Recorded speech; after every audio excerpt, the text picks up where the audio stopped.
ಈ ತಪ್ಪುಗಳನ್ನು ಮಾಡಿ ಶ್ರೀ ಲಕ್ಷ್ಮೀದೇವಿಯ ಕೋಪಕ್ಕೆ ಒಳಗಾಗಬೇಡಿ.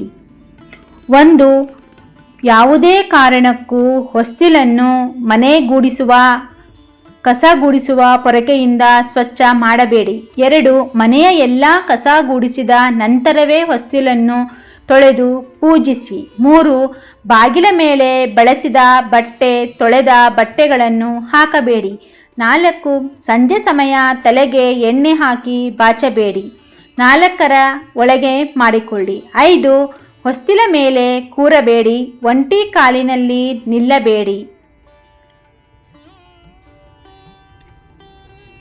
ಹಾಗಾದರೆ ಶ್ರೀಲಕ್ಷ್ಮಿಯನ್ನು ಒಲಿಸಿಕೊಳ್ಳುವ 7 ಸೂತ್ರಗಳನ್ನು ಪಾಲಿಸಿ ಶ್ರೀಲಕ್ಷ್ಮೀದೇವಿ ಕೃಪೆಗೆ ಪಾತ್ರರಾಗಿ.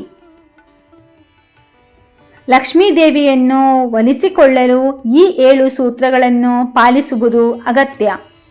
ಇದರಿಂದ ನಿಮ್ಮ ಅದೃಷ್ಟದ ಬಾಗಿಲು ತೆರೆದಂತೆಯೇ ನೋಡಿ.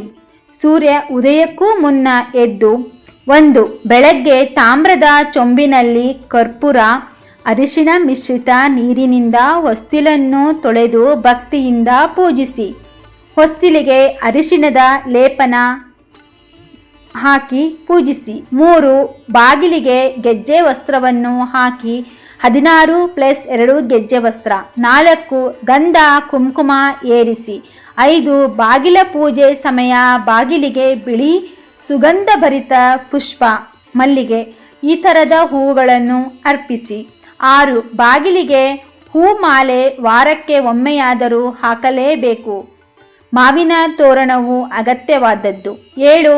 ಪಾದ ಸ್ವಸ್ತಿಕ ಹಾಕಿ ಜಯ ವಿಜಯ ಬರೆಯಿರಿ.